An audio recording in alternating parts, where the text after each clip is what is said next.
มุอะลัยกุมวันนี้ผมจะมาเล่าเรื่องที่ผมเจอเมื่อคืนนะครับก็คือเมื่อคืนก็คือแม่กับพ่อผมนอนแล้วก็น้องผมด้วยนะครับแล้วก็ผมก็ยังไม่นอนอยู่คนเดียวแบบนั้น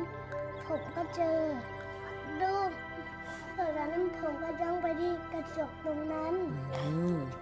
แล้วก็เห็นรูปหน้าแมวกำลังยิ้มอยู่ผมก็เลยรีบนอนนะครับ แล้วก็